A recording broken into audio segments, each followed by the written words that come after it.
Hello, everyone, and welcome to PR Connections at prconnectionsradio.com, the voice of new media. My name is Guy Dawson, and I am your host. And I am back with my friend Brian Gardner, and we're going to be talking today about the launch of a fantastic podcast that is going to be so impactful. Welcome back, Brian.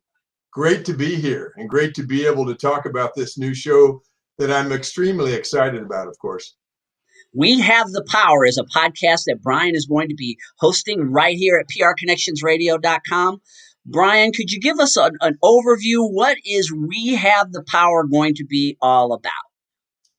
It is all about the fact that the 350 million some odd individuals in this country do have the power to decide our fate, decide who gets elected, but we have to exercise that power. And a lot of times people are busy in their lives. And so my show is going to educate, motivate, activate, bring to a need for change and a demand for improvement. And you can do that with large or small actions so everybody can join in this so that we do not lose our freedoms and liberties. And of course, in our current climate, Brian, and I know you are definitely an American who wants unity, and that you're definitely someone who is all about Americans coming together to celebrate the role that all of us have played and are playing in the greatness of the country. How will We Have the Power be a unifying element for getting people who might be polarized right now? As you know, there are a lot of people who are really taking extreme sides when it comes to things. In what way will We Have the Power, as you mentioned before, bring Americans together? It is communication that is the universal solvent. I mean, it is the thing we have to do. You know, it's not very interesting to see two fighters in a ring in their corners. There's nothing going on. And I don't really like fights because, you know, it's people beating on each other. But I use that example to say, if we come together and interact together from that process, I believe good things will come. Now, I'm sure there's some people who are watching today or tonight, whenever they might be watching this, who are on one side, let's say, of the abortion issue or the other side. And the ones that are on the side of pro-abortion, they feel like, gee, so a woman has her right to choose what she does with this thing inside of her. And the people on the anti-abortion side would say, no, that's a life form that has rights. Well, both of them have some rightness, but if they come together, maybe we can agree the fact that we shouldn't have partial birth abortions because then the baby could live outside the womb. And if those two diametrically opposed individuals go, okay, we can agree on that, we just saved some lives right there because those two are communicating and not calling names at each other and saying you're disgusting and you're all wrong. Certainly, people have a right to their viewpoint, and at some point they will hold their position and say, no, I don't believe in any abortions. Okay, but there is a middle ground that can help make things better in this country. You know, the old saying, Brian, religion and politics are two subjects that are very difficult sometimes to address with people. People tend to have very strong opinions when it comes to those two subjects. What are some of the strategies that you can use to help people to become more objective on their views? I know this isn't really a show specifically about politics, but I know that there will be some political elements to it. Yes. The way to be more objective is to stand for what you believe in. Now, I personally believe that life begins at conception. And if I was talking to a pro-abortionist person, I'd say, look, I don't want to argue with you, but can you understand why I take the stand I do? Because I believe that life begins at conception. And they might go, okay, I can see why you have the stand you have. And then it starts to downplay the animosity we have to each other. Mr. Jones, if he buys a Buick year after year and his kids go, American cars, I'm buying Toyotas and Hondas. Well, Mr. Jones, from his viewpoint, the Buicks always work for him. So he doesn't have a problem with the Buicks. You know, they don't have to argue. There just has to be some mutual respect. But I also believe that when push comes to shove, you do have to stand up for those things that you do believe in respectfully, because then that's integrity, is what you believe is true, and staying with that rather than going, okay, well, it's politically correct to say this, so I guess I'll just do it to get along, because that can be manipulated by vested interests, and there goes our freedoms and liberties, you see. And I've known Brian for quite a while. And one of the things that I have always admired about you, Brian, is that you're a person who encourages free thinking. And what you were just touching on a second ago about people really taking information, because there's so much information that's being offered to us, internet, traditional radio, traditional TV. However, I think the real power that we have is taking the information and learning how to think for ourselves. Right. That's to me what the power truly is. And that's why I wrote into my book a whole chapter on education. That's why I make available, and you can get these from the website, but these anti-drug booklets, because I think all of us can agree that the Truth About Drugs that puts out these booklets for free is an important organization, because we don't want our young people to be manipulatable, to be dummies, to be easy convinced of one way or another, because that again leads right into us losing our freedoms and liberties. And so we have to realize that these kinds of things are important. Making sure that our population is not separate as much as they're educated, they can take the information in a free forum and decide for themselves, because it is an individual's right, even per our Constitution, that you hear about X and you hear about Y, and you can talk about X or Y and support or against it without the fear of retribution. It should never be that, yeah, I don't agree with that person. Could you get him to shut up, please? That's not right. And just in the news recently, there have been several freshman representatives and Congress members who expressed viewpoints that the majority Democrats did not like. One of them is going to be on my show. Annie Black went to the demonstration on January 6th, did not take part in any violence. She went there under constitutionally protected activities of free speech and peaceful assembly. She came back and told some people about it, and the Democrats in Nevada said she should resign because there was violence there. She didn't take part in the violence. She didn't get to address her accusers. She didn't have a trial. The facts were not brought out, and yet they were trying to get her to resign from a position that the people of Nevada had voted her into. Now, I would be just as mad if they did this to the Democrats, because once you start whittling away freedom of speech, pretty soon you're going to look around and nobody has it. And we can't allow that to happen, even though you might disagree with what someone is saying. And when you look at the way that the people who wrote the Constitution, the founding fathers of America, when they were writing it and they were thinking about free speech, I think that their idea was that the ability to freely speak in America is a framework for discussion. Right. Just as you're mentioning here, you've been talking about in this interview, that it was designed so that people really would be able to discuss things, and you solve a lot more problems in this country that was founded on democracy for the most part. But the basis of what the Constitution was written about was about democracy, and free speech being a big piece of that.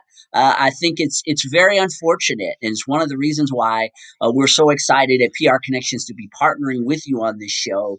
Is that we agree that jeopardizing free speech, for us even to have the opportunity to talk about the ideas that we're talking about in this promo for your show, should absolutely be protected, because it's the fabric of the country. It's what the country was built on. Exactly. Now, we're not only going to talk about, I've used abortion, a couple examples, but my book, Plan for America and the World, is a book that has these different topics in it. And we're going to be talking about these in various segments. Renaming our politicians, the Federal Reserve, and that's part of the educational process. A lot of people do not know that the Federal Reserve is a non-government agency that controls all our money supply. We're going to be talking about what I believe is the hoax of global warming, prisoners, psychiatry.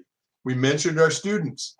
Some information on alcohol and drugs, the international human rights, the traditional family unit, social programs, what is responsibility, how much should a person take, nutrition, healing America and healing the world, what we are facing in the fight to preserve our freedoms and liberties, and what you, right there, you can do to take part in it. Now, I know people have families and some of them have lost their jobs because of COVID.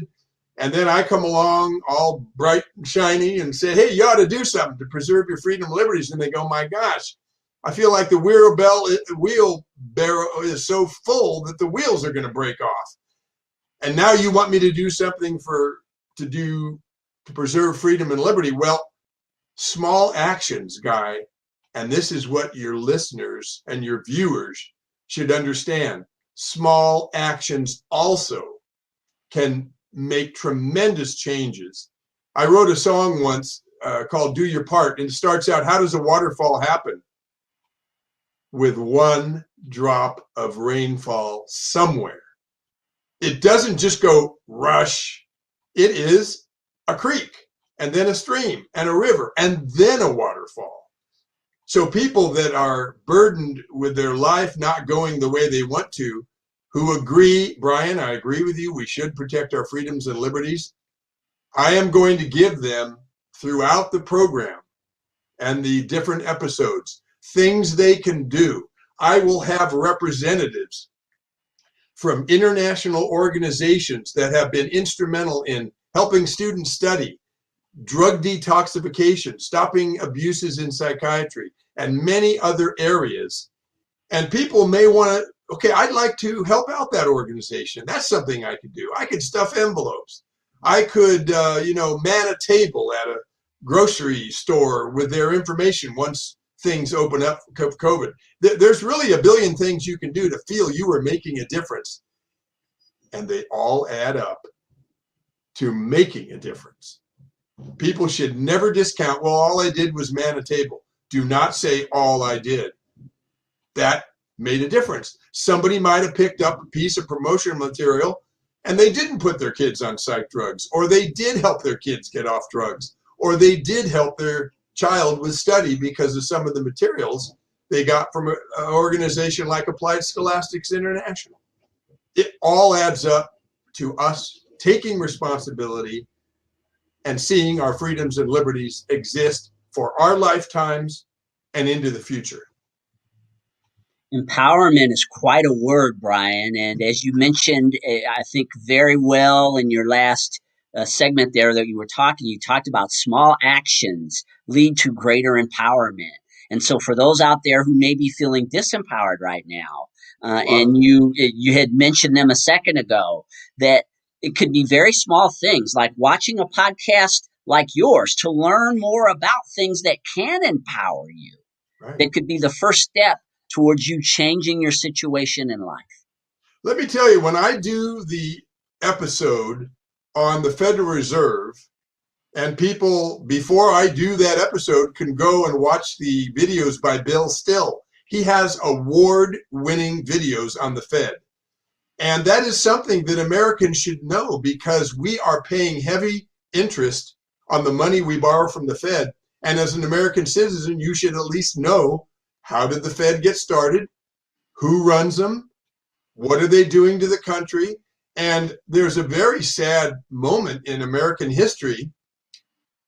Biden has appointed Janet Yellen as the Treasury Secretary, and she used to be the head of the Federal Reserve. And I'm sorry, but somebody let the fox into the hen house. I can't believe, I can't think of a worse person to head our Treasury than a previous head of the Federal Reserve.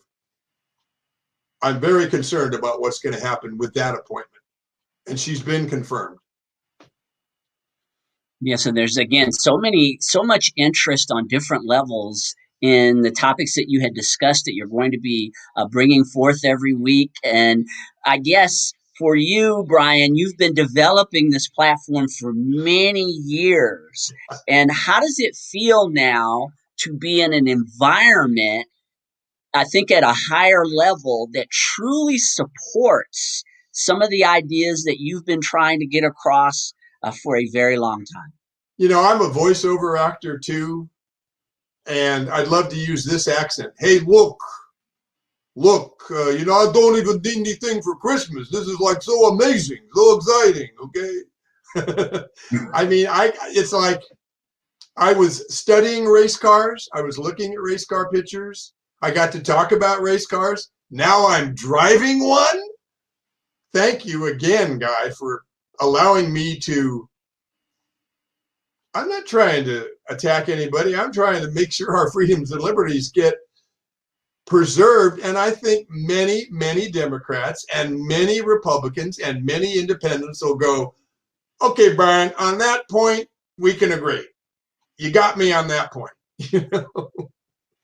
Exactly. And my perspective on what you were just talking about, Brian, is that when we allow ourselves to be open enough and to just broaden our perspective enough to let a little bit of information in that we totally may disregard or we want to lock down, we don't want to accept that information in. If we can Right. allow a little bit of it to seep through sometimes, it can be extremely thought provoking and it can give us a much bigger perspective on so many topics because nothing in life is either black or white, as we know. And I think sometimes, and I'm going to blatantly say it, in traditional media, it is actually guided in that direction. You're Yes. basically being forced to take a side, or you're considered someone who you're a bad person for having even the least little bit of an ability to maybe see the other side of the other person. Right. The voice of new media here at PR Connections is all about is we're about people like you who we want to introduce to audiences that may not know anything about what you're going to be talking about because we know that little bit of perspective that they may gather, even if they're watching you because they don't agree with what you have to say, could be monumental in their growth, right? And in generations of people follow, as a matter of fact. Yeah. A And you little know, bit in of our, a change in oh, go ahead. perspective. I'm sorry. Go ahead. Finish. Yeah, just a little bit of a change in perspective. Yeah. In our society too, you mentioned the media. You know, I turned 69 in March.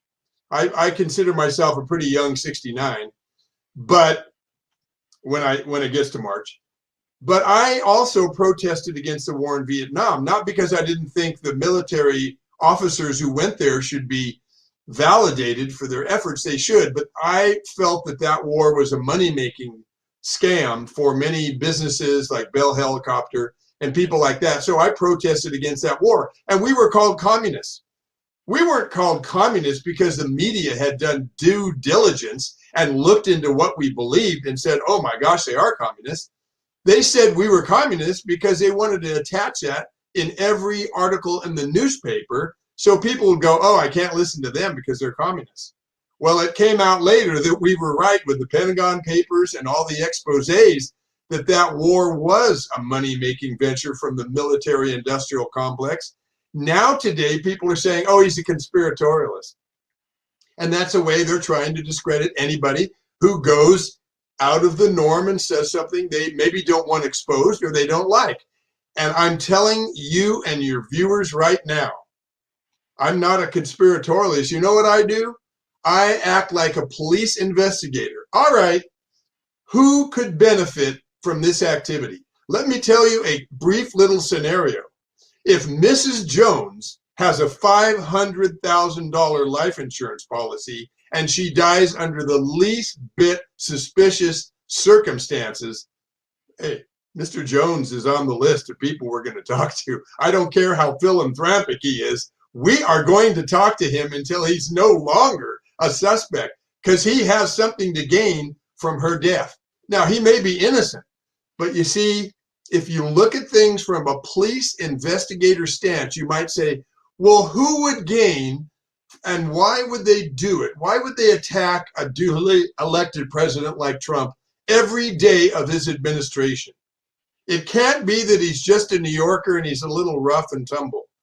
Something else must be going on here. Let's look into that. Why are they clamping it down in Congress that if you speak your mind, you lose your assignments and now all you can do is vote in Congress and you're basically neutered? Who stands to gain from that? And if you look at things from a police investigator viewpoint, it suddenly is not conspiratorial. It is who stands to gain? The Federal Reserve, they make interest when we borrow money. So we've been in wars continually since the war in Vietnam. Well, who stands to gain from that? Could the Federal Reserve be interested in this country always being in wars because we're always borrowing more money to fight the wars? I have to look at that, you see?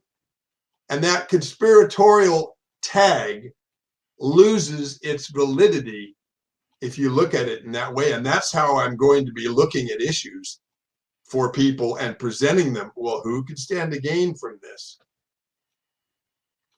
Well, we're looking forward to your thought-provoking discussions, Brian, and again, your perspective, and we're broadening the narrative by bringing you on board to share these ideas that you have, and I just think it's fantastic.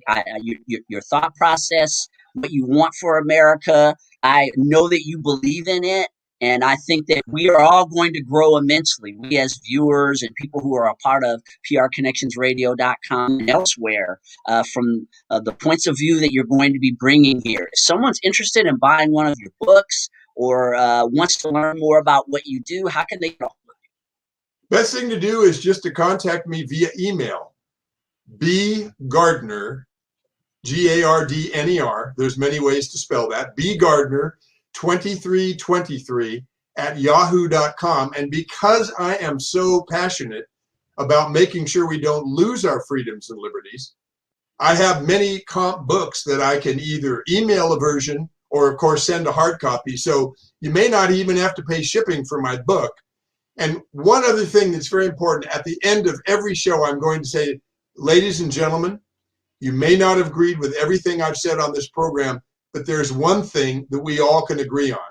If we lose our freedoms and liberties, this is the last country that has that as a strong point. We must not let that happen, and I think we can all agree on that.